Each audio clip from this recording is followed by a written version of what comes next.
tardes a todos y a todas. Gracias por venir, los que estén aquí y los que se conecten a través de internet. Hoy vamos a dar una charla en esta semana del 40 aniversario de la Fundación de Pedalibre sobre el cambio climático, sobre el Abad Modesto, que es un meteorólogo de la EMET, ahora está recientemente jubilado. Vamos a charlar sobre el cambio climático, el IPCC, ¿no? El panel de expertos intergubernamental sobre el cambio climático, modelos climáticos, un poco de divulgación sobre clima y climatología. Espero que os guste los que estéis aquí y me dejo ya Modesto para que empiece, cuando quiera.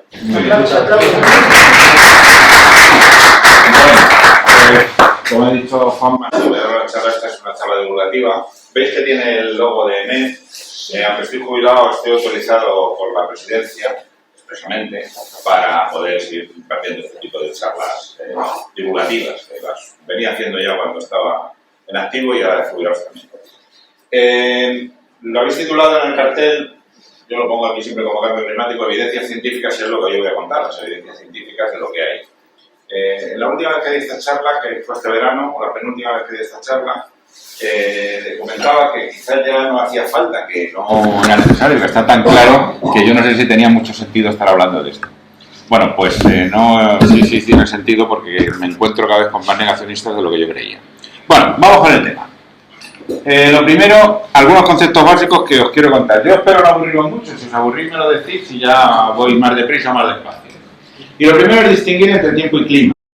Y entre las dos ramas que estudian esto, la meteorología y la climatología. El clima, que es de lo que vamos a hablar hoy, es algo que es característico de un lugar. En este sentido, lo del lugar depende de nuestro objetivo de estudio, pues puede ser muy pequeñito, pues un pueblo, mi pueblo, pues es un pueblo de Cáceres, pues el clima de mi pueblo. O puede ser una cosa un poco más amplia, queremos saber el clima de la zona centro peninsular. O según para qué estudios podemos querer saber el clima de la península ibérica en su conjunto, pues yo qué sé, pues algún tipo de estudio el que sea. El lugar entenderlo de esa manera, pero eso sí tiene una serie de características que son o deberían ser o han sido hasta ahora permanentes en el tiempo. Los veranos son todos parecidos entre sí, más o menos, los inviernos igual, las primaveras, nosotros sabemos que en España, pues no, en la península ibérica, sobre todo en la mitad sur, pues suele llover más en otoño y en primavera, llueve menos en invierno y en verano. Sabemos que en Madrid no nos vamos a encontrar temperaturas de 40 grados en enero, pero sabemos que sí nos podemos encontrar temperaturas de 40 grados en agosto. Bueno, pues estas cosas son más o menos permanentes en el tiempo. Esto es lo que está cambiando y vamos a ver. Los factores que afectan al clima de un lugar pues dependen de una serie de cosas, que además se llaman así, factores del clima. La latitud es uno importante, el clima de Madrid no es lo mismo que el de Oslo, porque estamos en latitudes totalmente distintas. La altitud, el clima de Madrid no es igual que el de Navacerrada, aunque estamos a la misma latitud y vamos pegados, pues porque nosotros estamos a 600 metros y Navacerrada casi 2000, ¿no? Pues esos 1300 o 1400 metros de diferencia hacen que el clima de Navacerrada no tenga nada que ver, según para qué, con el clima de Madrid. La continentalidad, que es cuánto de lejos está del mar, el continente. El mar es un templador en general, los veranos cercanos al mar son menos cálidos que en el interior, los inviernos cercanos al mar son menos fríos que en el interior. En el interior, en el continente, pues son más extremos los inviernos y los veranos. Eso también es importante en el clima de un lugar. No es lo mismo el clima de un sitio en la costa que uno que esté 30 kilómetros tierra adentro. La orografía, no es lo mismo estar entre montañas que estar en una meseta, aunque sea la misma altitud. La vegetación, hay una serie de factores. La climatología es la ciencia que estudia el clima y está basada en observaciones en series de al menos 30 años. No podemos hacer una afirmación climatológica si no tenemos al menos 30 años de observaciones. Lo que pasa un año no tiene por qué ser representativo. Es un dato más y esa serie, si va creciendo y después de 30 tenemos 40 y 50 y 100, pues es cuando podremos hacer afirmaciones climatológicas más contundentes. Lo que pasó este verano, que ha sido uno de los veranos más cálidos que hemos tenido, pues solo por eso no podemos decir que haya o deje de haber cambio climático. Es uno más que sumamos, probablemente es consecuencia de lo que ya viene atrás, luego lo vamos a ver, pero es un dato que sumaremos a los demás y hasta que no tengamos 30, acordaos de esto que luego lo comentaré otra vez. Tenemos que tener una serie larga de datos, cuanto más larga mejor. Ya comentaré un poco de esto. La climatología es inválida para las predicciones. La climatología no me dice qué tiempo va a hacer mañana. La climatología me dice qué es lo estadísticamente esperable que tengamos en el mes de noviembre, en la última decena del mes de noviembre que estamos ahora mismo y nos dirá estadísticamente cuánta lluvia es probable que tengamos, pero no me dice cuánto vamos a tener exactamente mañana. Eso no vale para las predicciones. Sí vale, no solo vale, es imprescindible para los estudios a medio y largo plazo. Entonces, si yo quiero hacer un estudio estadístico, el ejemplo más claro para poner un aeropuerto de los que despeguen aviones, no de los aeropuertos que estos luego no despegan ninguno. Aquí tenemos un compañero que sabe de lo que hablo. Bueno, pues lo suyo sería estudiar el sitio dentro de la zona alrededor, pues donde haya menos niebla, donde haya menos viento, estadísticamente, luego habrá un día que tal, pero donde estadísticamente haya menos niebla, pues para que haya menos días en los que el aeropuerto no pueda operar. Hacemos muchos estudios de estos climatológicos que les sirven a gente pues para diversas cuestiones. Desde el punto de vista, yo estuve colaborando en algunos con temas de salud, de climatología y salud, de determinadas condiciones meteorológicas, estudias estadísticamente la correlación que puede haber con determinadas enfermedades. Esos son estudios estadísticos, para estudios a medio plazo, pero para el día siguiente no sirven para nada. Con este tipo de datos, por ejemplo, esto tenemos de todas las estaciones, los datos climatológicos. Vamos sacándolos de los últimos 30, si tenemos más tiempo, de los últimos 60, de lo que quiera. Estos son los de Madrid Retiro de los últimos 30 años. Según esta tabla, bueno, estos son la temperatura media de las máximas, temperatura media de las mínimas, precipitación en litros, humedad, días de precipitación, días de nevada, días de tormenta, días de niebla, días de helada y días despejados. Hacemos climatología de todo lo que tenemos, porque tomamos muchos datos. Entonces, por ejemplo, yo qué sé, pues por días de niebla, pues hombre, en junio, julio y agosto es muy probable, prácticamente en los últimos 30 años es que no ha habido ni un solo día de niebla en eso, pues lo sabíamos antes de empezar aquí, ¿no? Pero este tipo de cosas es lo que nosotros registramos. Entonces, en el mes de noviembre, la temperatura media sería alrededor de 10 grados, la media de las máximas 13,5, eso este noviembre no lo hemos cumplido, hemos estado con 20 grados y con 22 y con 24 unos cuantos días de máxima. La media de las mínimas 6,3, hemos estado muy por encima de las mínimas, de hecho va a bajar pasado mañana y parece que va a hacer frío, pero va a estar en la climatología pasado mañana, lo del resto del mes que vamos no. Y bueno, pues así hacemos para cualquier estación con todos los datos que tengamos. La meteorología, por el contrario, es la que estudia el tiempo de cada día. O sea, está basada en observaciones diarias que hacemos en un montón de observatorios a la vez en todo el mundo, de la misma manera, a la misma hora, con los mismos instrumentos o con instrumentos homologados de la misma forma, y con eso se hacen las predicciones. Esta es la que sí se utiliza para la predicción, la meteorología. Aunque está todo englobado bajo el nombre de meteorología y en nuestro país está dentro de la misma institución, Agencia Española de Meteorología, son como dos ramas distintas, la meteorología y la climatología. Aquí vamos a hablar de climatología, del clima. ¿Cómo se hacen las observaciones climatológicas? ¿Cómo hemos medido para saber si el clima está cambiando o no está cambiando? Bueno, pues vamos a distinguir tres etapas. La primera, los últimos 150 años. ¿Y por qué los últimos 150 años?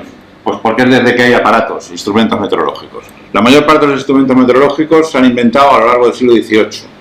Hay alguno inventado a finales del siglo XVII, por llamarle aparato meteorológico.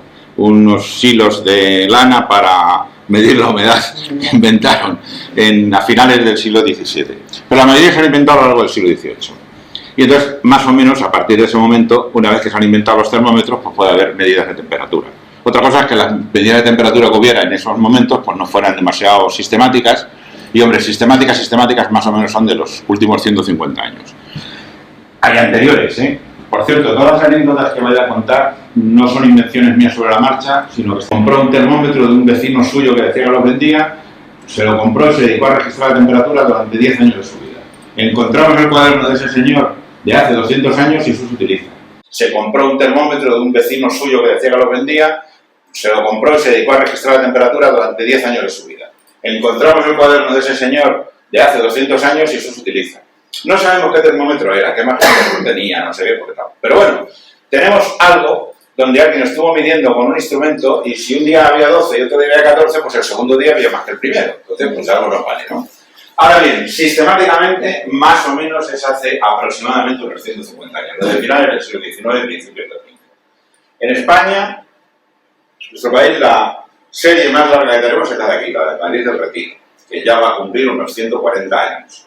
Prácticamente ininterrumpida, incluida la guerra civil. Hay días que no hubo observación durante la guerra civil, pero hay otros muchos días que hubo observación. Ahí iba un observador a mirar las cosas a pesar de que estuvieran cayendo las hojas. No es la estación más antigua de España. La estación más antigua de España es la de San Fernando de Cádiz. Lo que pasa es que San Fernando tuvo un periodo largo de casi 20 años que no tuvo observaciones. Y entonces la serie más larga que tenemos es la de Retiro. En Retiro tenemos datos para poder hacer afirmaciones en toda regla.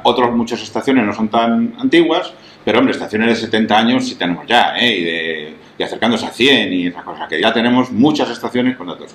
Las más antiguas dos, alrededor de 120, vamos a poner. Retiro ya tiene más, 140 años.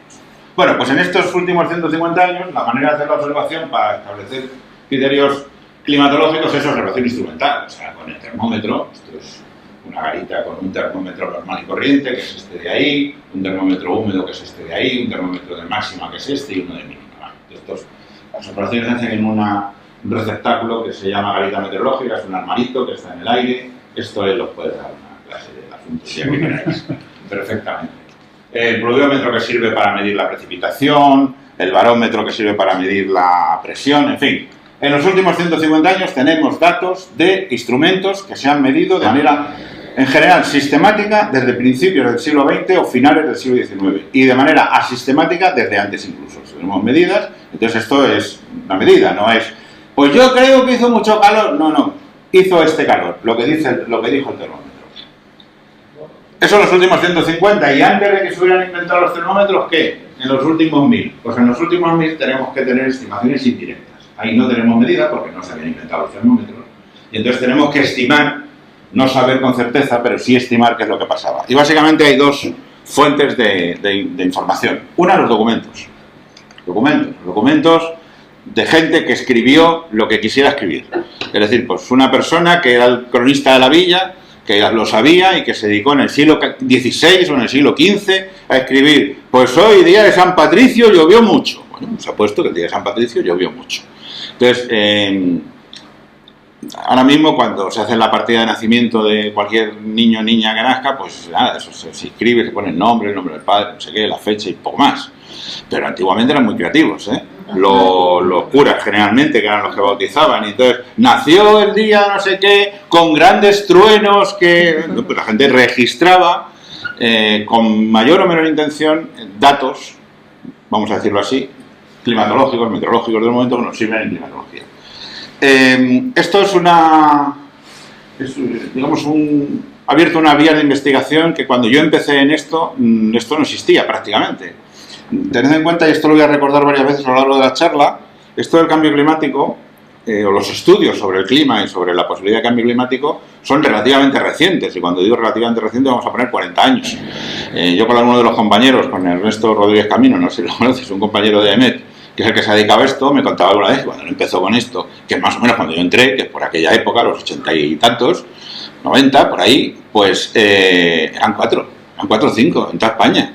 Pero es que en el resto del mundo era por el estilo, había 4 aquí, 4 allí, 3 en otro lado, y encima en esos años en los que no había este tipo de instrumentos para capacidad de cálculo, que se hacían las series a manubrio, o sea, que se tenían que escribir como mucho, calculadoras programables de las primeras esas que había. Y entonces no tenían capacidad de investigar ni siquiera todas las estaciones de las que teníamos datos en condiciones, menos aún meterse con estas cosas. Además, en esos años 80, 90, este tema no estaba, vamos a decir, de moda. Quiere decir, dentro del mundo científico también hay modas, y de repente se pone de moda algo y todo el mundo se pone a investigar sobre eso. Se pasa la moda. En aquel momento, en estos temas, de lo que se estaba investigando más era la lluvia ácida y de la capa de ozono. Eran donde había más gente dedicada a investigar en nuestra casa la capa de ozono que el cambio climático. Había más gente dedicada a la lluvia ácida que al cambio climático. Y bueno, esos dos temas pasaron, entonces eran muy poca gente. Y en las facultades lo mismo, estaban en el cambio climático con la lluvia ácida. Esto casi no se tocaba. Empezaron a diversos sitios del mundo a ir investigando documentos y ahora mismo hay un mogollón de gente dedicada a esto. Ahora mismo ya casi es al revés, no hay facultad donde se dediquen algo del clima o el tiempo, donde no haya un par de doctorandos dedicándose a buscar y purgar documentos. En nuestro país hay zonas que ya están bastante purgadas y tenemos muchos, digamos, datos indirectos de lo que pasaba. Hay otras zonas en las que prácticamente no ha empezado nadie todavía a mirar, pero mirarán. Porque al principio era poquísimo los datos que se tenían de estos y ahora cada vez hay más, Es una cosa curiosísima. Bueno, la otra fuente que tenemos en este tiempo es el estudio de los anillos de los árboles. Simplemente voy a decir una cosa, eso, la dendroclimatología, que son los anillos de los árboles. Que es una estimación y según el grosor del anillo podemos saber si el año fue seco, si el año fue húmedo, si hubo un incendio, pero poco más, ¿eh? Ejemplos de estos casos, de lo que estoy diciendo. Esto los he sacado más o menos de esta semana, de cosas parecidas de esta semana, de los datos nuestros que tenemos. Hay muchos más. Por ejemplo, el 15 de noviembre de 1599 hubo una inundación del Ter en Girona que llegó a 2 metros en el camino. Bueno, pues no sabemos cuántos litros cayeron, pero podemos estimar los litros que cayeron. Hay casos en los que sí podemos llegar a estimar bastante bien los litros que cayeron. O los litros que cayeron, o el viento que hubo, o lo que sea. Porque tenemos una referencia actual que sí pasó. Llovió tanto que la Giralda, la Torre del Oro se cubrió hasta no sé dónde. Y resulta que en el año 1900 no sé cuánto pasó una cosa parecida, y entonces podemos estimar qué litros cayeron. Hubo un viento tan fuerte que arrancó 5 encinas en el sur de la provincia de Ciudad Real. Escrito en uno de estos tal. Y hace no tanto hubo un viento muy fuerte que arrancó 3 encinas y fueron 132 kilómetros por hora, pues ya podemos estimar que aquello de hace 3 siglos, pues lo mismo digo. El 18 de noviembre de 1439, un día equivalente a mañana, hubo una tempestad en la marina de Barcelona que destruyó las obras del puerto. Bueno, pues sería una lana, yo qué sé. No lo sabemos, pero podemos estimar, pues tenemos cada vez más datos de estos que nos sirven. El 20 de noviembre de 1567 hubo una tempestad eléctrica en Barcelona y un rayo mató a un niño de 12 años. Bueno, matar al niño de 12 años, pues nosotros no nos aporta mucho, pero que había rayos y que hubo tormentas eléctricas, pues sí. Y probablemente en estas fechas, pues casi seguro que sería producto de una dana o similar, o un sistema en mesoscala. Pero bueno, ya nos va dando datos que nos permite reconstruir lo que ocurrió. O el 21 de noviembre de 1654, que esto sí es importante, hubo una nevada muy fuerte en Madrid. ¿Desde cuándo los que estamos aquí no somos ningunos niños, ninguno? ¿Recordáis alguna nevada en noviembre en Madrid? Pues yo digo yo que no. O sea, en nuestra vida no ha habido nevada primero fuerte en Madrid en noviembre. Ha habido en otros momentos, pero tal. Bueno, pues esto es una cosa, por ejemplo, ya es una cosa importante, que es un dato que se podrá utilizar los que se dedican a esto. Bien, eso eran los últimos 1000 años. Y antes de eso, cuando no había ni escrituras ni gaitas, los últimos 400.000 años, pues también estimación indirecta, por supuesto. No tenemos el dato, tenemos datos indirectos. Básicamente 2 también. Los pólenes fósiles, esto es como lo del Parque Jurásico casi. Pólenes fósiles que sí están relacionados con la cantidad de CO2 que había, que lo podemos correlacionar con la temperatura que había. Y lo mismo con los anillos, los testigos de hielo. Esto que veis aquí, no sé si lo veis bien, es un cilindro, es un tubo de hielo.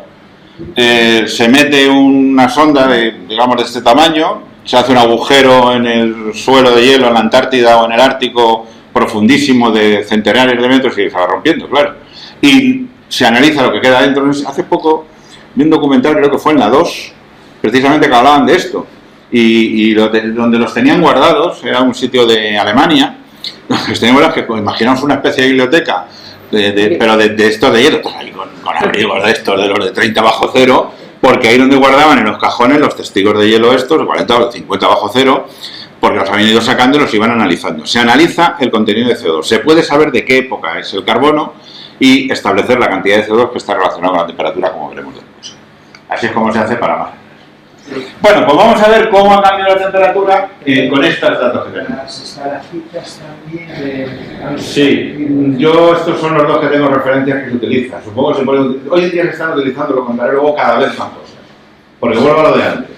Esto ha empezado a estar más de moda en los últimos 20 años, vamos a poner, entonces empiezan a aparecer estudios de todo tipo, de líquenes, de tal, que sí los relacionan con cosas del pasado. Y yo eso no lo sabía, pero no me extrañaría que sí. Una pequeña cosa, veis que pone ahí anomalía de temperatura, una manía que tenemos los que nos dedicamos a esto, en vez de poner la temperatura absoluta directa, pues lo establecemos un cero ficticio donde nos parece oportuno y a partir de ahí vemos en cada momento si está por encima de eso o no. Es lo mismo que hacerlo absoluto, pero bueno, es más cómodo para ciertos temas. La referencia se pone en los 30 años que van de 1961 a 1990, eso se considera que es el cero, digamos sería la temperatura cero, y luego vemos si está por encima de eso o por debajo de eso, ¿vale? Bueno, pues en los últimos 150 años esta es la anomalía de temperatura que hemos tenido.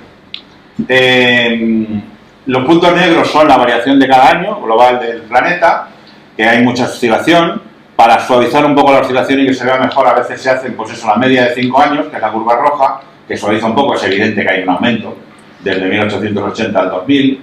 Ese segmento azul es el error que podemos cometer en hacer esta medida. Tened en cuenta que, como os decía, en estas fechas esta es la temperatura del planeta. En España había 2 puntos de medir la temperatura, San Fernando y el Retiro, y en fin, y con eso tenía que representar todo lo que es España. No sé si Portugal tendría alguna, que ya me extrañaría, y Gibraltar no tengo muy claro que tuviera tampoco ninguna. Luego eso representaba, entonces el error es más grande. A medida que vamos teniendo más cantidad de estaciones, el error va siendo mucho más pequeño, ¿de acuerdo? Pero vamos, estos en los últimos 150 años que el cero estado, lo que os he dicho, más o menos en lo que va del 60 al 90, por eso están todos por aquí en donde estaría el cero, antes estuvo por debajo y después está por encima claramente.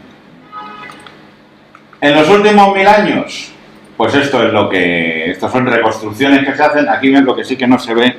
No veis un sombreado que no, aquí no se ve sombreado. Bueno, pues os lo digo yo y lo tenéis que creer. Bueno, estas son reconstrucciones diversas de diversos individuos, con lo de los árboles, con lo de los no sé cuántos. El sombreado que no veis es el margen de error que hay en la cuestión.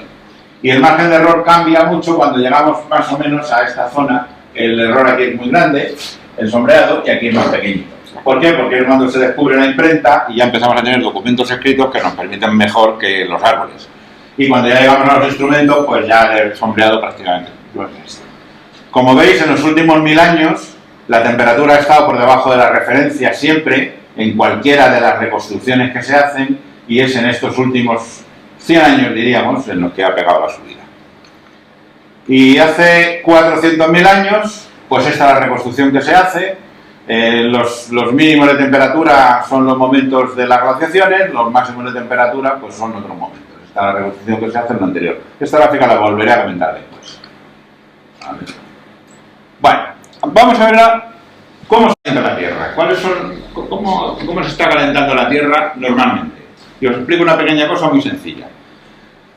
Cuando hay una radiación que llega a cualquier sitio, cualquier tipo de radiación, hay una parte, cuando choca con un obstáculo, hay una parte que se absorbe por el obstáculo, hay una parte que se refleja en el obstáculo y hay una parte que se transmite. La radiación incidente, que sería la negra, cuando llega a un obstáculo, esta cosa verde, pues hay una parte que se refleja, una parte que se transmite, que pasa más allá del obstáculo, y una parte que lo absorbe el obstáculo. La suma del rojo, amarillo y azul tiene que dar el negro. O sea, la suma de lo que llega es igual a lo que se va por los 3 lados. Cuánto se refleja, cuánto se transmite y cuánto se absorbe depende de 2 cosas: de la radiación incidente y de las características del cuerpo con el que choca. La voz es una radiación. Entonces yo, cuando estoy hablando, pues parte de lo que yo hable va a chocar con esa pared y va a volver a la sala en forma de eco y lo van a recoger en el micrófono. Parte se va a transmitir a los de al lado y me están oyendo, y parte se va a absorber por la pared. Y eso va a depender de mi frecuencia, de mi capacidad de voz. No tenemos todos la misma, y de lo que sea la pared, que pueda absorber más o reflejar más o tal. Bueno, pues en la atmósfera, los elementos que radian en la atmósfera son fundamentalmente 2. Una cosa previa: todos los cuerpos, debido a la temperatura que tenemos, emitimos una radiación. Nosotros, por la temperatura que tenemos a 37 grados centígrados, aproximadamente, emitimos una radiación en una frecuencia que se llama, una frecuencia muy pequeñita, del infrarrojo. Nosotros estamos transmitiendo. Afortunadamente no la vemos, porque si la viéramos, pues estaríamos aquí, no nos veríamos a nosotros.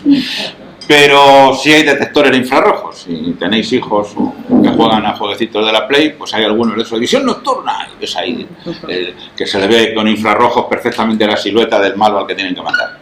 Bueno, pues los elementos que emiten radiación en el sistema de la atmósfera son el Sol, que tiene unos 6.000 grados, y con esos grados lo que está emitiendo es en muchas frecuencias, en el ultravioleta, en el visible, que por eso vemos, y en el infrarrojo, y la Tierra, que por su temperatura media de unos 15 grados más o menos, se emite en una serie de frecuencias del infrarrojo. Esos son los 2 elementos que reflejan.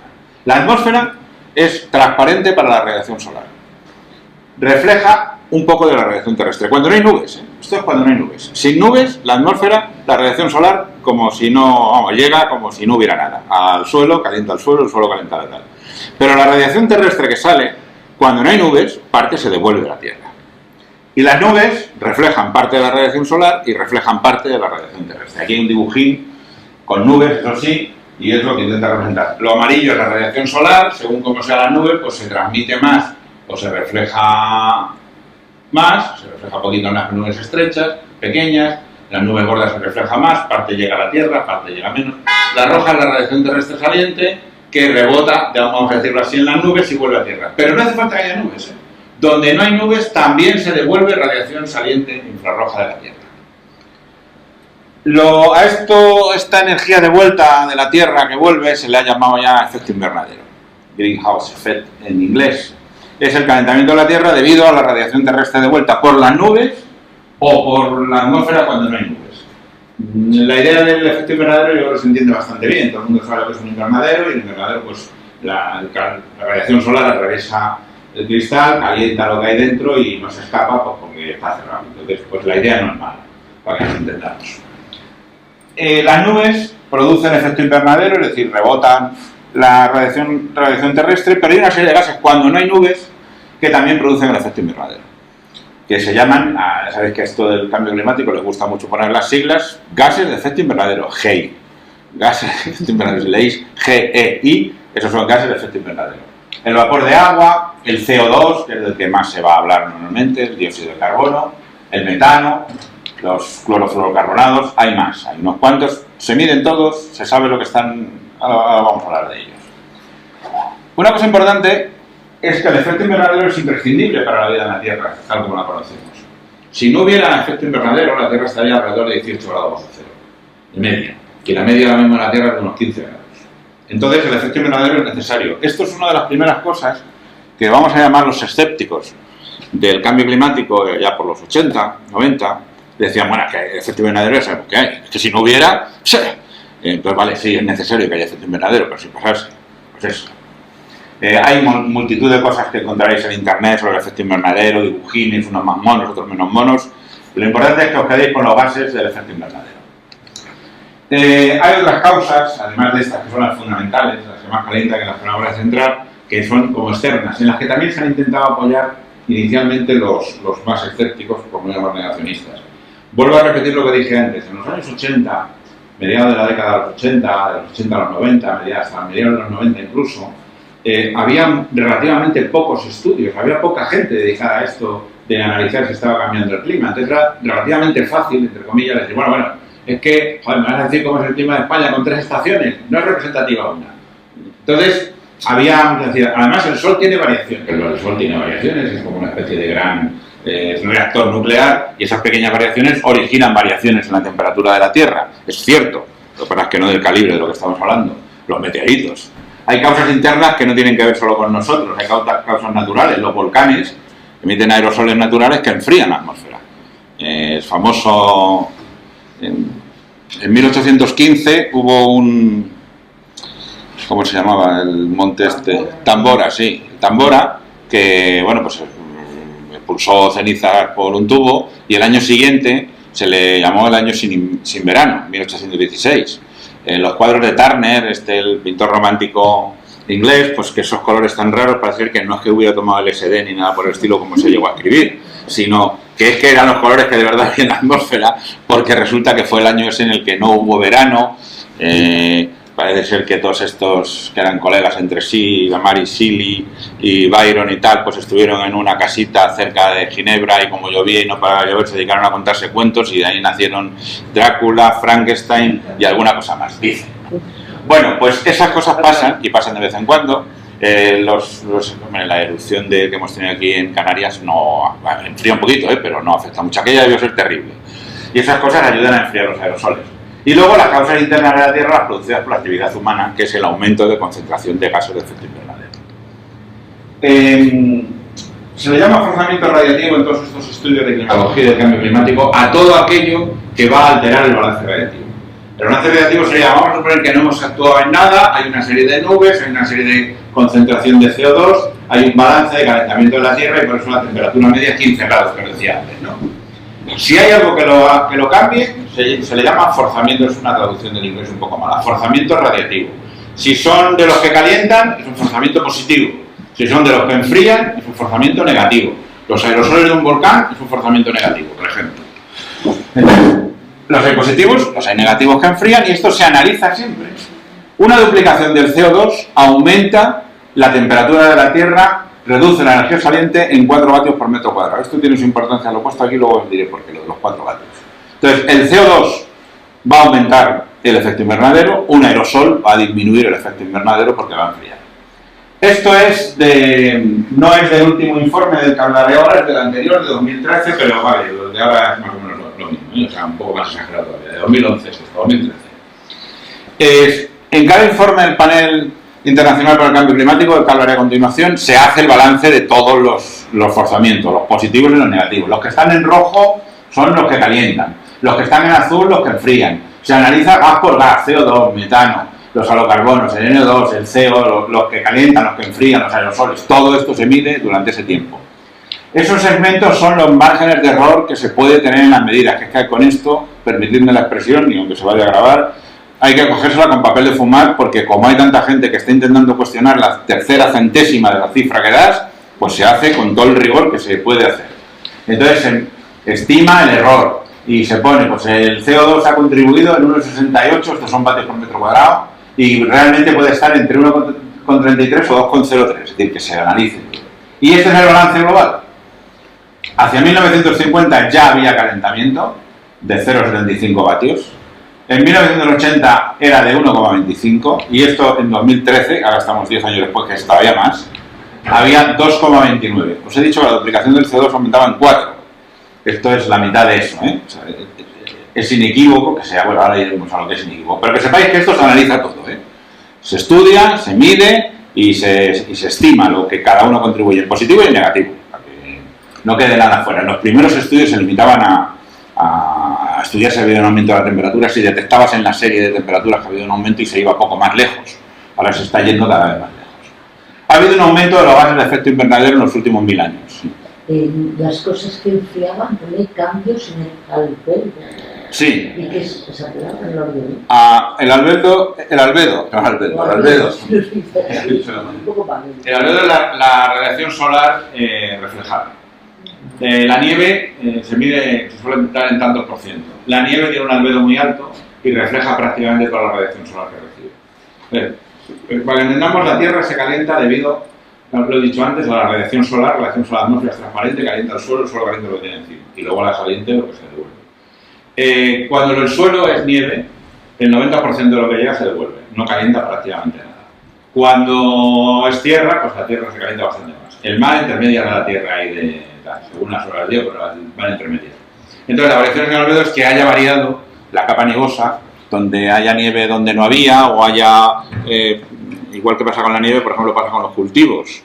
El trigo, cuando está amarillo, tiene un albedo muy alto.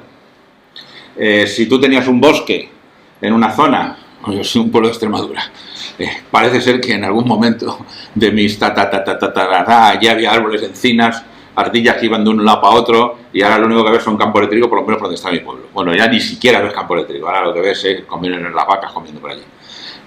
Cuando la cobertura vegetal dejaron de ser árboles verdes y pasó a ser trigo amarillo, que es verde primero pero amarillo después, pues hay cambios en el albedo, ¿vale?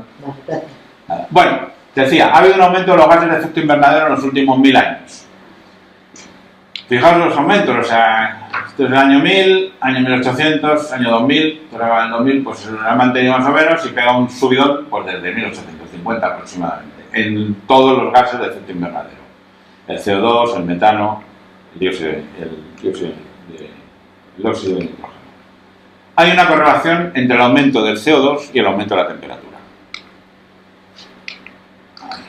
Esta os lo iba a poner antes. Arriba está el CO2 en los últimos 400.000 años y abajo la temperatura. Como veis, casi es coincidente, mínimo de temperatura y mínimo de CO2. Máximo de CO2, máximo de temperatura.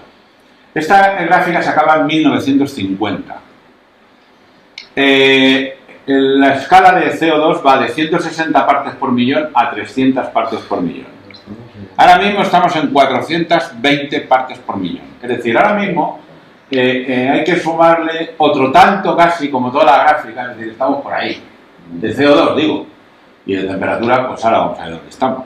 Pero de CO2 está disparatado. O sea, en ningún momento de los últimos 400.000 años hemos tenido tanto CO2 en la atmósfera como tenemos ahora. Vamos con el informe. Vamos a ver, el IPCC es el Panel Internacional para el Cambio Climático, que se creó hace ya unos cuantos años. son más de 4.000 científicos que se dedican a este tipo de cosas, científicos en el sentido estricto, físicos, meteorólogos, no sé qué, y científicos sociales también, que se ha ido ampliando a todas las ramas del conocimiento. Emite unos informes muy voluminosos, con muchas partes. Una parte es la de las bases físicas, que es lo que voy a hablar yo, y otras partes pues, son ya implicaciones sociales, implicaciones económicas, etc. Esto ha ido cogiendo mucha fuerza. Le dieron el premio Nobel hace unos años, como sabéis, al IPCC, y esto es donde se acumula todo el conocimiento relacionado con el cambio climático, y además ya cada vez incluyendo más disciplinas, no solo la parte física como se empezaba.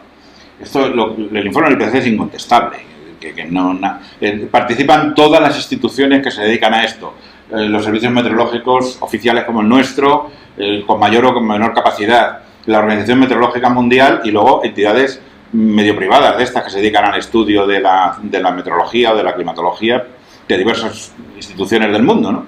Bueno, pues todos esos están ahí. El último, este va a ser el sexto informe, todavía no lo es, porque faltan algunas partes que se tienen que completar, y se presentó la parte de las bases físicas, que es a lo que yo me voy a referir, se presentó el verano pasado. El verano pasado no, el anterior, el de 2021. Esto va a ser el sexto informe, que todavía no está ahí, ya va a estar. Pero vamos, en la parte de la base física se presentó el avance en julio de 2021 y ya es definitivo aquel avance, porque luego hacen una serie de correcciones y tal y cual. Hay alguna parte que falta.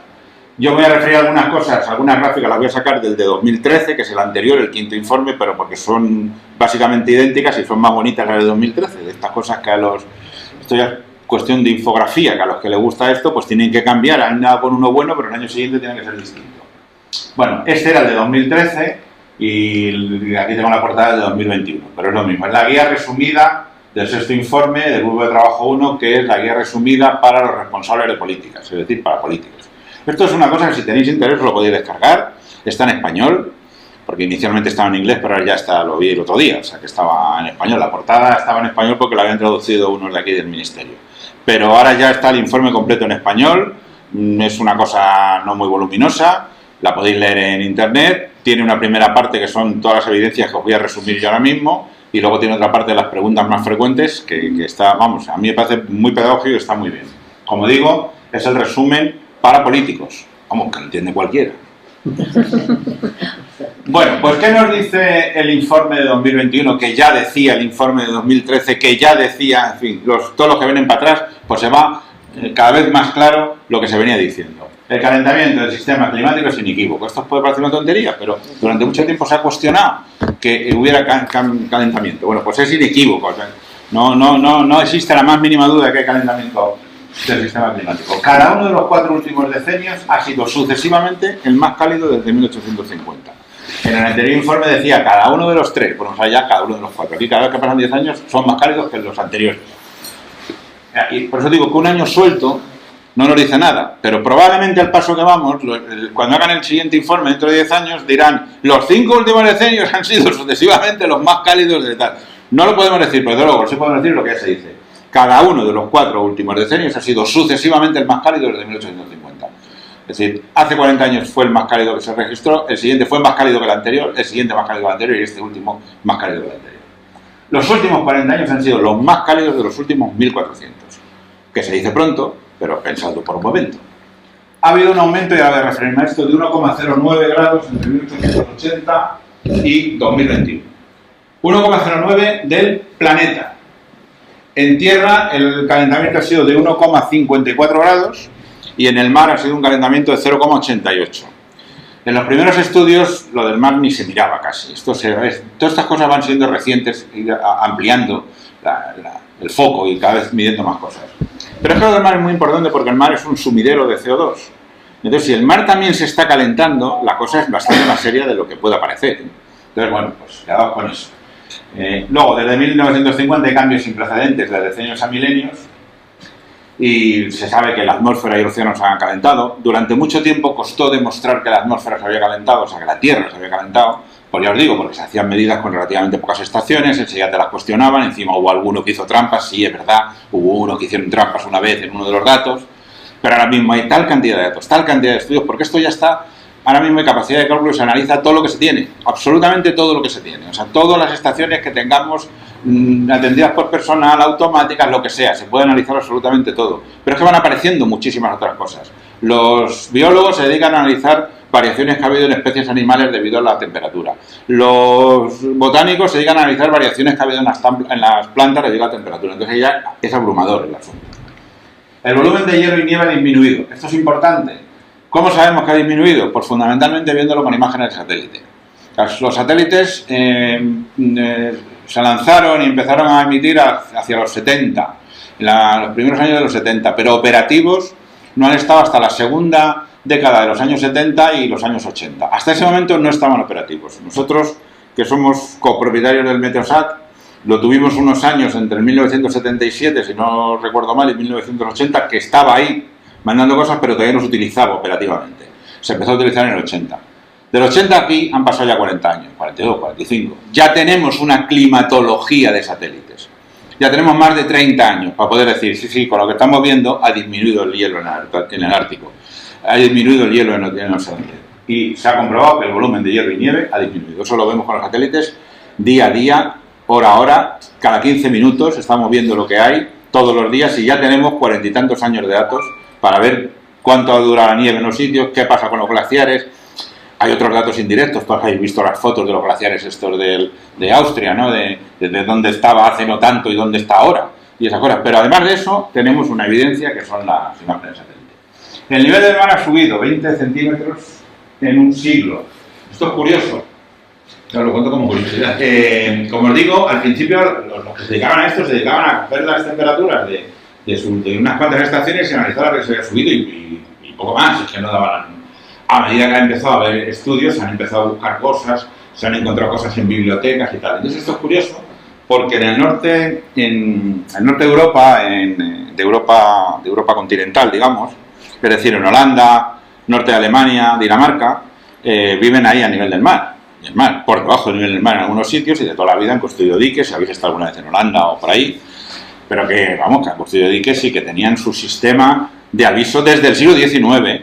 Tenían sus sistemas de aviso por si aquello del dique no aguantaba y tal y cual.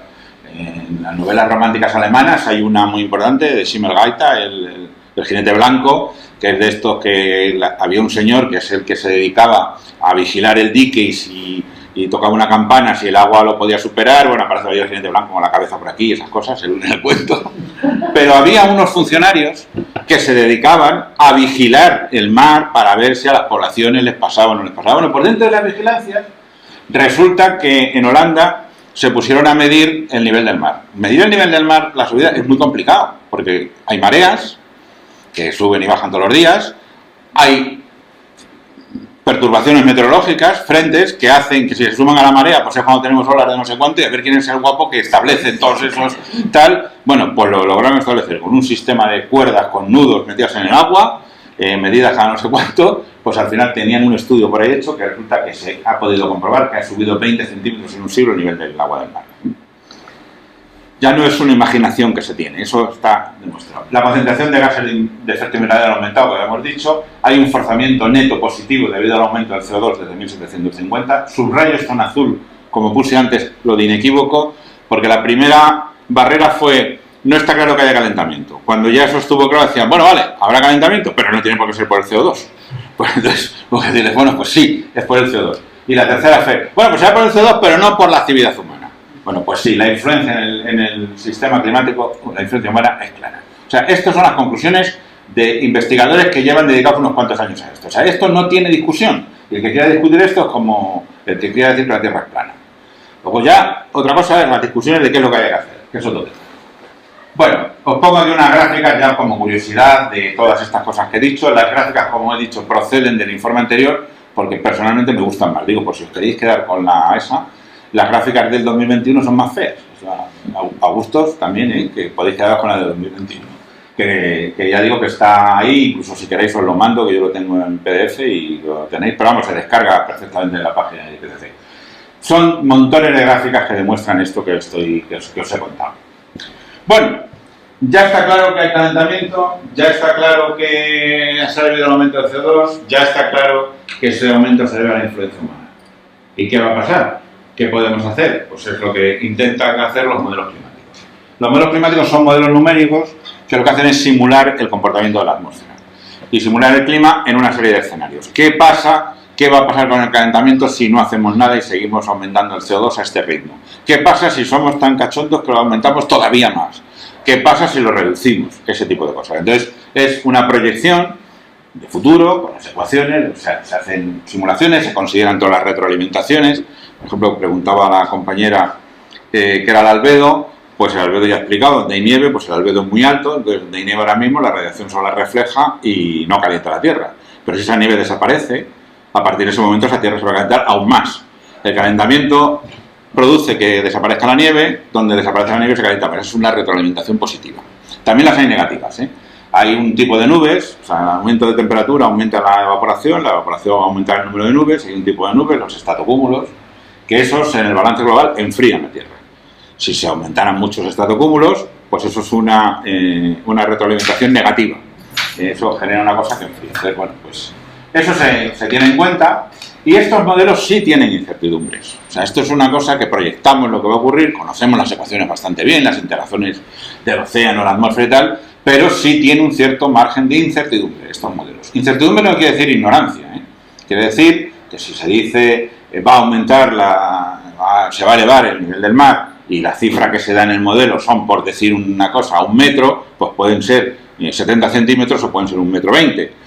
Hay incertidumbre, pero no hay ignorancia. No decimos 1 metro, pues vamos a poner 1 metro, no sé, por poner algo. No, sale de algún sitio, pero tiene un cierto margen de error. A esto se han agarrado algunas personas, a las incertidumbres reales de los modelos climáticos, para decir que todo lo que tiene que ver con el clima tiene incertidumbre. No. Lo que he contado hasta ahora no tiene ninguna incertidumbre, ¿eh? Esto sí tiene incertidumbre. Bueno, el mantenimiento de las emisiones de efecto invernadero causará mayor calentamiento, como ya nos podemos imaginar cualquiera, y lo que pasa es que esto lo proyecta. En este último informe habla de 4 escenarios, digamos, especiales. Uno, lo que llaman emisiones muy altas, que sería que aumentásemos aún más. Ese 8,5 hace referencia a, bueno, pues le llaman, ¿cómo se llama esto? Trayectorias de emisión de CO2. Pero básicamente una es mantener emisiones muy altas, que es lo que pasaría con el CO2, cómo va aumentando. Emisiones altas, que son las que tenemos ahora. Otra es que disminuyamos la mitad de la concentración de CO2. Y otra, que se llama emisiones medias, y otra que hagamos todavía más bajas que eso, incluso 1/5 de muy bajas. Distintos escenarios, cómo estaría el CO2 y en consecuencia cómo estaría la temperatura. Esto lo que tiene de bueno, en mi opinión, es que contempla escenarios incluso de disminución del CO2. Que yo creo que es una opinión personal aquí, ya no es que es algo que hay que entender, ¿no? Entonces, bueno, pues plantean todo esto y esto es lo que se está planteando en el informe, aunque lo que he leído también en la prensa de lo que va a salir de la cumbre del clima es que vamos a ir aquí o aquí, como si nos pongamos tontos. Bueno, cogiendo los dos de arriba, el de emisiones muy altas y el de emisiones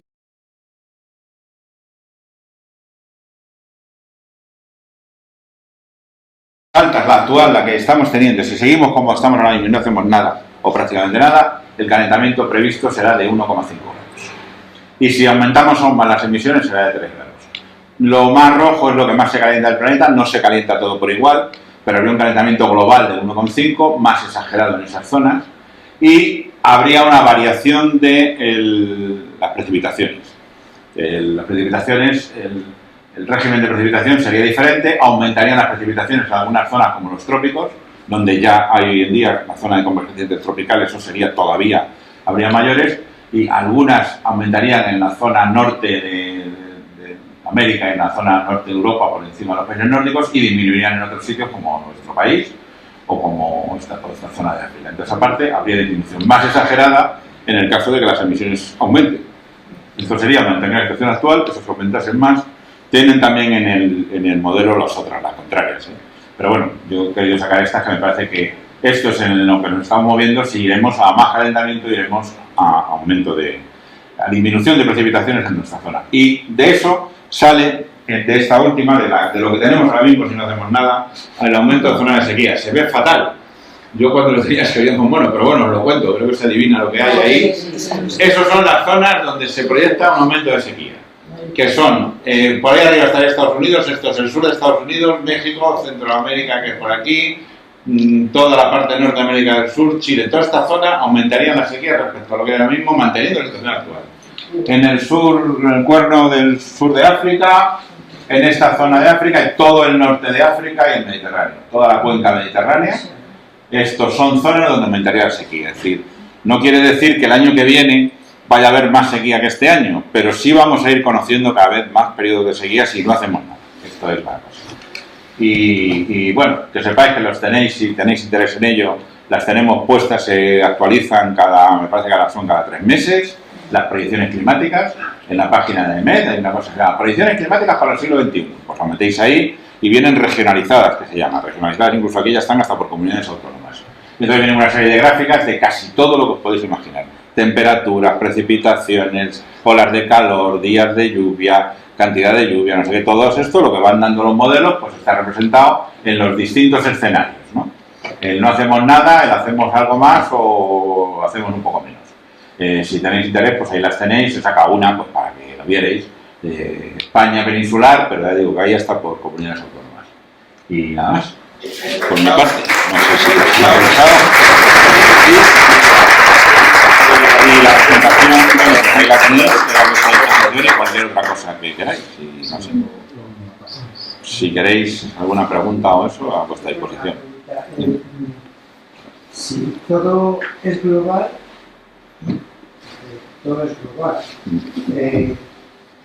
¿qué diferencia de que un país no solo haga mucho, sino muchísimo con respecto a todos los demás?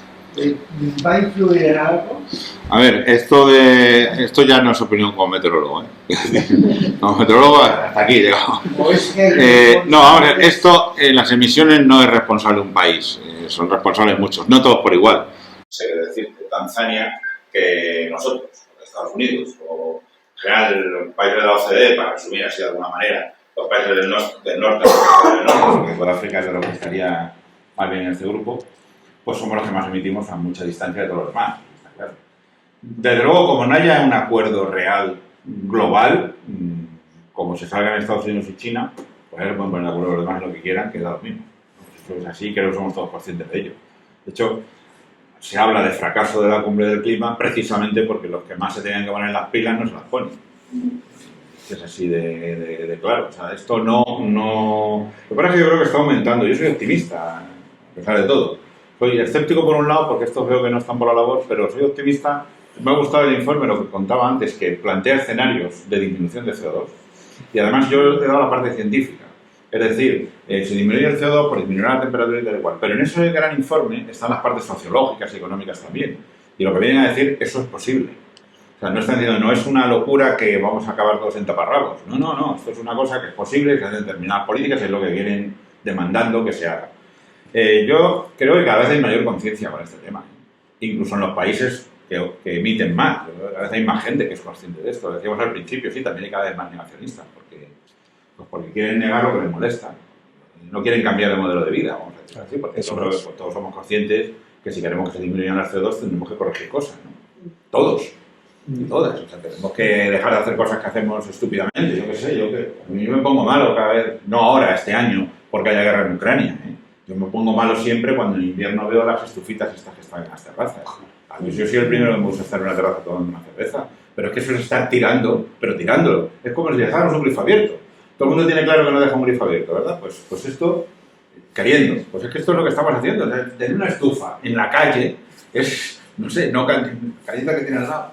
Y no solo contribuye a calentar eso, pero vamos, que eso está desperdiciando combustible de una manera disparatada. De hecho, no fumes, o yo qué sé.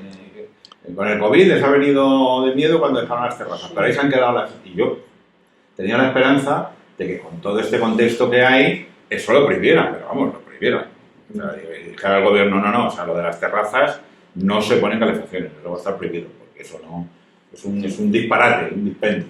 Estamos en un contexto de crisis energética, que eso es directamente... Es como si te dedicas a vaciar las cosas porque sí, porque eso es para nada. O sea, porque y uniendo a la pregunta anterior, el resto de países que menos contaminan, ¿podrían hacer algo para contrarrestar a los que más contaminan de cara al cómputo general? A ver, se están haciendo cosas que intenten... Aquí la clave está en las emisiones de CO2. Es decir, lo suyo y lo más razonable sería disminuir las emisiones de CO2. Pero bueno, hay alternativas, la que quieren buscar algunos, que es buscar sumideros de CO2, cosas que se coman el CO2. Es decir, vamos, fundamentalmente, pues, plantar árboles y este tipo de cosas. No es lo único, pero es una cosa más importante.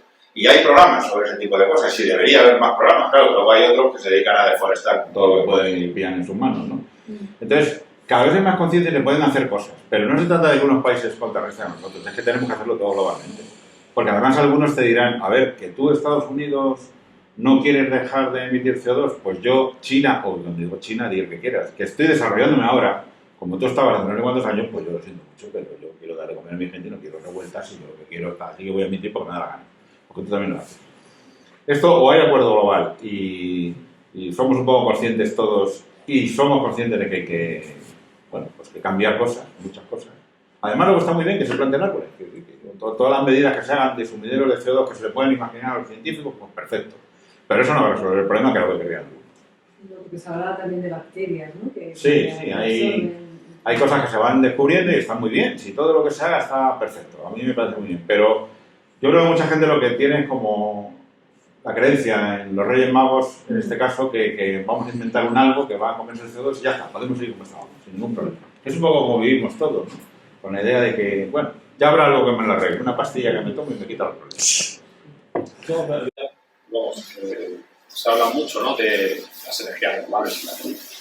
¿No es más importante la reducción de consumos, hacernos más sostenibles y digamos, en nuestra vida ser más eficientes energéticamente que un planteamiento a lo bestia de cambiar todas las energías fósiles por renovables?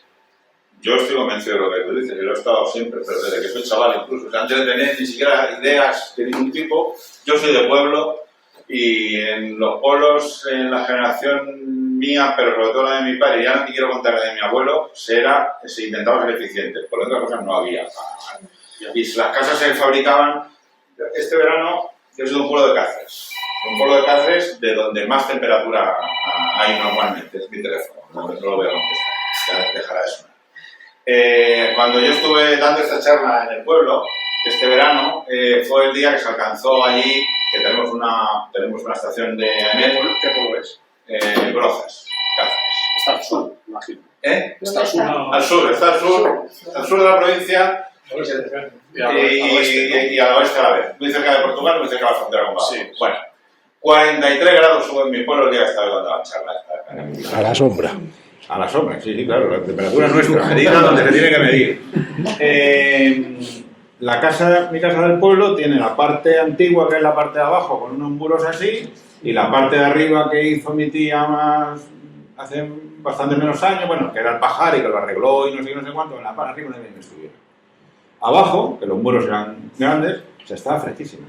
Claro. Pero de verdad, o sea, se estaba bien, pero bien. O sea, no, bueno, pues estaba un poco mejor porque aquí... No, se estaba fresco, porque las casas se construían así, porque es una zona, se pintaban las paredes de blanco para reflejar la radiación solar, para que no se... Porque allí el problema es el verano, en invierno, hombre, hacía fresquito, pero tampoco era el problema fundamental, porque la fundamental es en verano que hace calor, y mucho calor.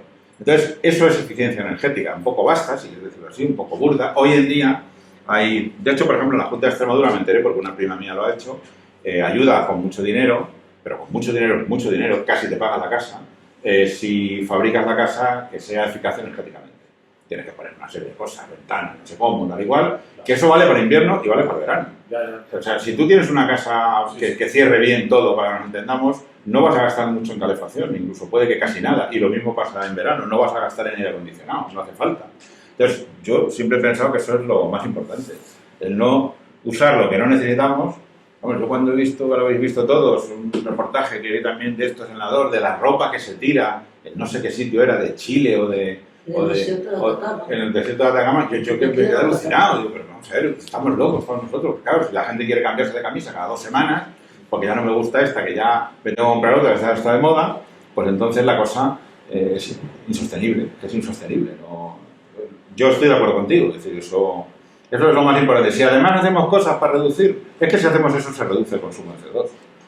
Porque eso es automático. Es decir, las calefacciones, ya digo, a mí esas ya que me ponen malo, las de los bares estas.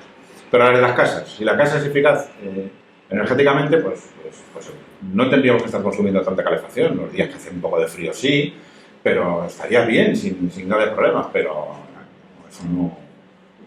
Vamos, sí, parece ser que hay cosas, ya digo, a mí me alegró mucho saber que en Extremadura, la Junta de Extremadura, que no quiero decir especialmente, pero eso me gustó, que parece que está ayudando a la gente que se rehace las casas en los pueblos, que es el caso de mi prima, que se lo hizo ayer, está profesora de instituto y muy convencida de estas cosas, ¿eh? Pero le dieron bastante ayuda y claro, tiene una casa que tú entras en verano y está fresquito, ni aire acondicionado ni gaitas. Y en invierno me dice que se está bastante bien, que no necesita tener calefacción. Que la tiene, pero que no la va a poner, no la ha puesto de momento ningún, vamos, que no ha hecho falta, de verdad que no tenemos mucho frío, pero eso se nota y mucho. Bueno, pues en las casas antiguas, ya lo digo, sí que se nota la casa de toda la vida. Las que están bien calentadas y donde hace frío, que las diseñaban también de esa manera. Entonces, hoy en día, entonces, al menos en España, donde más problema va a haber es en verano, con las altas temperaturas, porque si los inviernos son más suaves, no habrá ocasión o facilidad para poner la calefacción, pero en verano, al subir las temperaturas, sí que habrá necesidad de ventilación, aire acondicionado. Nosotros aquí, como habéis visto en la gráfica, estamos en una zona de aumento de temperaturas, de disminución de las precipitaciones y de aumento de la sequía. Entonces, claro, aquí nosotros nos va a pegar más fuerte en verano, está claro. En invierno, pues que bajen las temperaturas puede ser, digo, que suban las temperaturas puede ser menos problemático.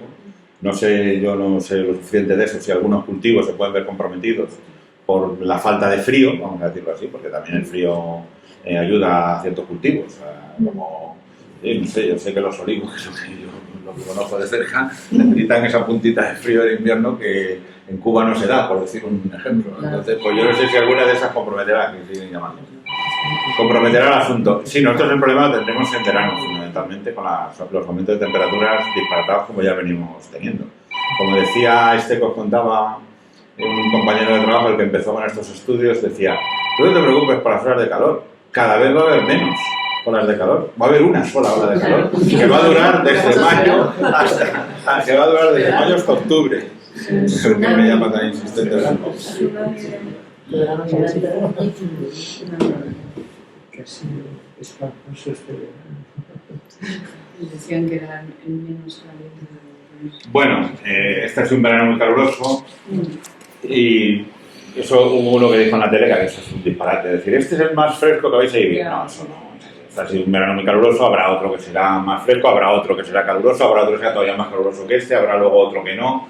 Esto, como habéis visto, va así, pero la tendencia, que eso es lo que nosotros intentamos detectar, es que vaya siendo, pues eso, que va siendo cada vez más caluroso. Ya lo habéis visto que en los últimos 40 años, cada decenio, ha sido sucesivamente más cálido que el anterior. Entonces tenemos muchos episodios, nosotros le llamamos efemérides, cuando es lo más alto que se ha registrado nunca, vamos a decir récord. Luego tenemos efemérides del mes de diciembre y luego efemérides absoluta, que es cuando tenemos la temperatura o más alta o más baja o la precipitación más grande. Y en temperaturas ya hemos tenido unas cuantas efemérides en los últimos años, de máximas de temperatura. Compañero que has trabajado en Ciudad Real, a mí me tocó 2 veces ir a hacer la rueda de prensa de esta trimestral a Toledo. Sí, porque el delegado no podía y fui yo a hacerla. Y en invierno entonces haces un resumen del trimestre para los periodistas, vamos, de la estación. No es del trimestre, pero ahora la de primavera, la de verano, la de invierno. Entonces haces un resumen y dice lo más destacado. Pues las temperaturas han estado por encima de lo normal, han estado lo normal, han estado... Subes un poco, entonces pues pensaba que las efemérides, pues me aluciné que habíamos tenido, cuando yo hice la rueda de prensa, había habido varias efemérides del día más cálido, varios días distintos en estaciones diferentes, absoluta, de la más alta registrada en Toledo, no sé qué. Entonces eso, un día no significa nada como este verano, pero cuando vas acumulando estas, pues sí se van notando y vamos a verano cada vez más. Ya de chiste, eso sí, lo que decía el otro. Lo que decía una única ola de calor. Yo quería preguntarte una cosa, es que era cuando son los dos efemérides, me acuerdo de repente de Filomena. Filomena, ¿en qué contexto lo metemos? Bueno, pues ese estaría en la variabilidad. Sí, no, eso nosotros no teníamos registro de eso. Ha sido la tormenta, la nevada más importante que ha habido en Madrid registrada en esos 140 años que tenemos de registro. Ha habido alguna que se acercó, pero ha sido la más importante. Eso, variabilidad climática. Filomena no quiere decir que se haya acabado el cambio climático.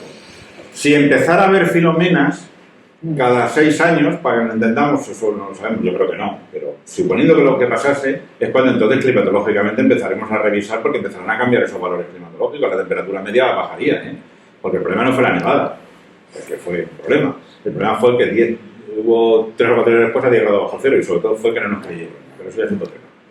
Porque esa fue una predicción buenísima, y las autoridades no nos quisieron creer. Por lo que fuera. Bueno, por lo que fuera no, por cuesta de dinero, quiero decir.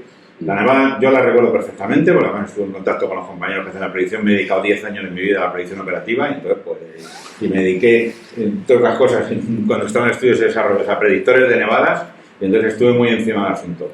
Se hizo la predicción perfecta, se dijo cuándo iba a empezar, cuándo terminó, y se acertó, vamos, perfectamente. Empezó un viernes por la tarde, mediodía por la tarde. Eso significa que si hubieran hecho lo que tenían que hacer, a lo mejor no habrían dado abasto para todo la nieve que cayó. Pero si hubieran puesto todas las máquinas quitanieves de las que se disponía, o que se podían adaptar, en el caso del Ayuntamiento de Madrid, a funcionar desde el viernes por la tarde, habrían tenido calles despejadas. Pero eso implica dinero. Eso implica pagar a gente que tiene que trabajar el sábado y el domingo, que no tenía turno en un principio. Entonces yo creo primero que no se creyeron la predicción de que iba a ser tan grande la nevada.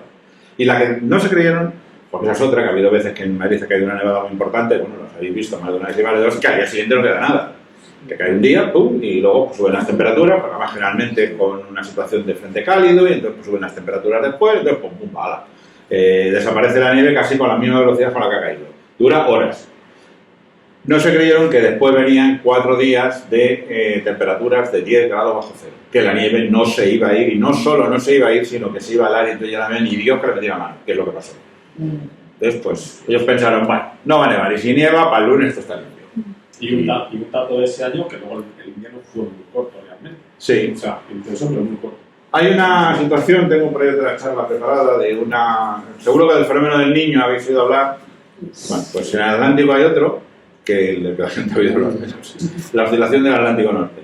Entonces es una cosa semejante a lo del Niño, parecida, del mismo estilo, vamos a decirlo así, y cuando se dan determinadas situaciones de nao negativas, cuando tenemos las nevadas en el sur de Europa, no solo en España, sino en el sur de Europa.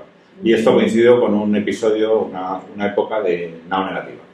Cuando tenemos nevadas así más o menos generalizadas, un invierno que es 1 de cada 10 en la península ibérica, sobre todo en la mitad sur, suele ser en situaciones de nao negativa. Eso también varía con el cambio climático, pero en principio ese tipo de cosas son variabilidades más o menos naturales.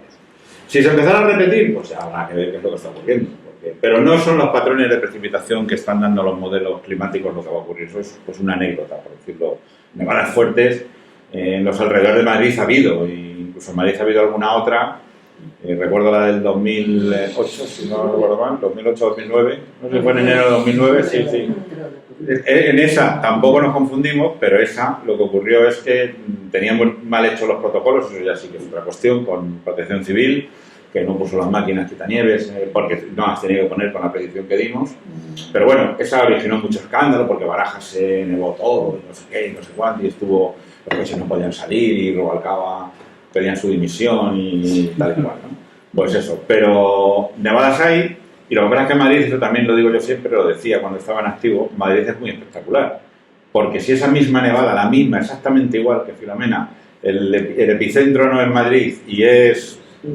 Pues no sé qué decirte. No iba a irme tan lejos. Iba a irme sencillamente pues Talavera de la Reina, que está a 120 kilómetros. Y que en Madrid hubiera quedado un poco, pues sería noticia en la radio local de Toledo con suerte. Que Talavera está cerrado por la nieve. Ya está. Nadie habría oído hablar de Filomena ni de nadie. Porque, bueno, pues una levantadera. Fíjate, nunca en la historia la hemos tenido. Y se arregla todo. Pero como en Madrid, pues eso es noticia. Oye, perdón, es que hay una duda que tengo yo, además, gorda, porque físicamente me implica mucho. Y es, por ejemplo, estamos viendo que es todo CO2, cuestión de CO2. Pero realmente yo, por ejemplo, una comparación, pues antes de que hubiese tanta humanidad, que coges hace 3.000 años, por ejemplo, es que ¿qué seríamos? Unos 10 o 15 millones distribuidos por todo el planeta y con una hoguerita así para 15 o 20 distribuida cada 50 kilómetros o algo así, ¿no? Eso, imagínate la energía que es eso. Y ahora mismo estamos soltando energía al planeta a lo bestia, pero es que es energía, o sea, y no he visto ningún sitio donde se trabaje en esas unidades. O sea, estamos hablando todo del CO2, CO2, CO2, pero realmente en cuanto a la energía que metemos en el sistema, es que no lo he visto manejar en cifras, en gráficas. Sí, en los estudios estos, no que es de divulgación, o sea, que os he dicho las bases físicas, eso procede de un estudio mucho más voluminoso, completo, tal, y creo que se utilizan impactos creo que es de importancia. Sí, miden lo de la energía que está inyectando al sistema. Y es que estoy pensando que, por ejemplo, alucinarse al encontrar que había habido un primer golpe de cambio climático hace unos 4.000 años o algo así, que fue cuando se inició el cultivo del arroz, porque realmente hubo muchos banqueros en muchas zonas lacustres por Asia y demás continentes, ¿no?, que realmente se pusieron en cultivo y se aumentó muchísimo el metano, el nivel de metano, tanto por los animales con que se trabajaban como por convertir zonas normales en zonas lacustres, ¿no?, y que ya había sido un primer forzamiento, y eso es poquísima cantidad de energía, ¿no?, comparado con lo que realmente estamos soltando. No, estamos pero sí lo miden, sí miden la energía que se está metiendo el sistema. Eso yo sé que lo he visto en algunas de las cosas que he manejado cuando estaba en activo, sí estaban metiendo en estos estudios, hacían cosas de energía, artículos sobre esos temas. Pero que me da la impresión de que eso está como, no es la vía principal de investigación. La vía principal de investigación en este tema ha sido demostrar que ha pasado lo que está pasando, demostrar que está relacionado con el CO2, y que es debido a la actividad humana. No solo el CO2, nos referimos siempre al CO2, lo puse al principio, el metano también, que lo has citado. En la tabla de los forzamientos, el metano era el segundo. El metano, estamos emitiendo menos a la atmósfera que CO2, pero el metano es mucho más potente como efecto invernadero que el CO2. Entonces el metano también tiene su parte de responsabilidad, y metano emitimos todos, las vacas y nosotros. Es una pregunta de la corriente la corriente del Golfo y que se paga. Bueno, eso en nuestros estudios no está. Eso es lo que quería. Ese detalle quería preguntar. Aparte, estamos hablando del metano, que es el origen, pero ¿no estará el metano y sus consecuencias acelerando todavía más este problema?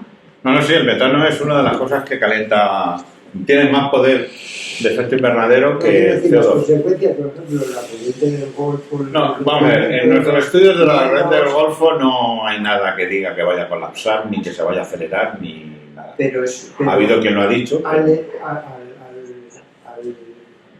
Al fundirse los polos, el hielo del polo, eso puede causar una diferente corriente, y esa diferente corriente puede causar repito, en los estudios que hay no se detecta alteración de la corriente del Golfo. Ha habido alguno que ha dicho por ahí que tal, pero eso no está en estos estudios de aquí del clima.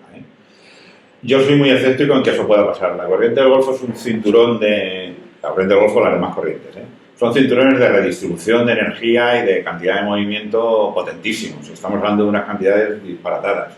Entonces podría intensificarse un poco, reducirse un poco, pero no tanto como llegar a colapsar. O sea, no sé si alguien puede dedicarse a medir eso, porque estamos hablando de cantidades disparatadas para que eso pudiera ocurrir. O sea, eso va a seguir existiendo porque va a haber zonas de más. Lo que sale es que tenemos zonas de distinto calentamiento y eso se tiene que redistribuir. Eso es lo que hace que estas corrientes podría modificarse y que sea un poco distinta y que vaya un poco por otro lado, pero al final la Tierra lo que hace... A ver, la Tierra se calienta por la radiación solar y de energía de vuelta. Vamos a quedarnos con la radiación solar, que calienta donde es de día. Desde noche no, ahora mismo aquí no hay radiación solar que esté calentando absolutamente nada. Pero dentro de unos meses será al revés, será aquí donde esté calentando. Bueno, mañana por la mañana aquí estará calentando y en otra parte del planeta no. En otra época del año aquí calentará más horas y en otra no. Calienta. Ese calentamiento lo que va a hacer es que haya un movimiento de masa de aire ascendente. Esa masa de aire sale de un lado y va a intentar ir a otro, en una cosa que además está girando, y que encima está girando torcida, porque no está así, está así. Entonces ese giro torcido y además se está moviendo y tal, lo que hace es estar constantemente intentando equilibrar todo, porque los movimientos atmosféricos, los movimientos de las corrientes oceánicas es intentar equilibrar, y su objetivo sería, si pudieran, que toda la Tierra tuviera la misma temperatura, tuviera la misma cantidad de humedad, tuviera la misma cantidad de... Eso no lo consiguen nunca, está siempre... Entonces las corrientes son una parte de esa redistribución. No veo yo que se vaya a alterar, o si se altera será, pues que variará un poco por dónde va, pero esa redistribución la tiene que seguir teniendo, porque va a seguir habiendo distinto calentamiento en distintas partes del planeta. Por ahí no, de luego, estos no dicen nada en el informe. Sí, bueno, no, decía y tal que aún Me ha parecido ver en la última diapositiva que has proyectado que aún en el escenario más optimista el calentamiento global sube. No, entonces, es que he puesto, a ver, no sé si son esta la que decía. Sí. Estas son anteriores al informe de 2021. Esto es como lo medían anteriormente y el 4,5 este que sí sube, ese de 4,5, sería eso sería mantener la situación actual. O reducir un poco la situación actual. Que sería un calentamiento pero mucho más leve que el de los otros. Estos gráficos los tienen que rehacer ahora con los nuevos escenarios que se plantearán informe en el sexto informe. Tardarán, ¿eh? Que si estos van actualizando cada 3 meses me parece, pero hasta que llega el nuevo informe, se adaptan los nuevos criterios, no sé qué, porque esta terminología es la del informe, la del quinto informe. Más o menos estamos en noviembre, pues pienso que para la primavera ya en las páginas de MED estarán con la terminología del nuevo informe, que voy para atrás un momento. Aquí. Esto es la nueva terminología que utilizarán, la de SSP5, SSP3, SSP2, SSP1. Es mascarilla. Esto es esto actualizará los gráficos a eso, y entonces en estos dos escenarios, que es lo que me he referido sobre todo, seguirá aumentando la temperatura y en estos escenarios es en los que baja la temperatura. En cualquier caso, se tiene tasado, digamos, la cantidad de CO2 que puede asimilar la Tierra. Es decir, Sí, a ver, estos estudios es lo que hacen y han ido perfeccionándolo cada vez más. De hecho, los primeros estudios apenas consideraban el océano, que es un gran sumidero de CO2, y ahora se está considerando porque se mide la cantidad de CO2 que hay en el océano. Entonces sí, se tiene estimado a dónde estamos. De hecho, si ves aquí en las gráficas, en eso no me he parado, hay un punto que es donde se alcanza el máximo de CO2 y luego el CO2 empieza a disminuir porque una vez que aumente mucho el CO2 va a empezar a ser consumido también por las plantas. O sea, es decir, si hay mucho CO2 habrá un aumento, empezarán a consumirlo determinado tipo de plantas, entonces hay un punto en el que empezaría a disminuir el CO2. Entonces, eso es lo que se calcula también en este tipo de cosas, considerando todos los sumideros y todos los sitios en los que pueden acabar desapareciendo el CO2. Eso sería por adaptación de... Sí, por adaptación, digamos, natural, y aquí todos ya no estamos.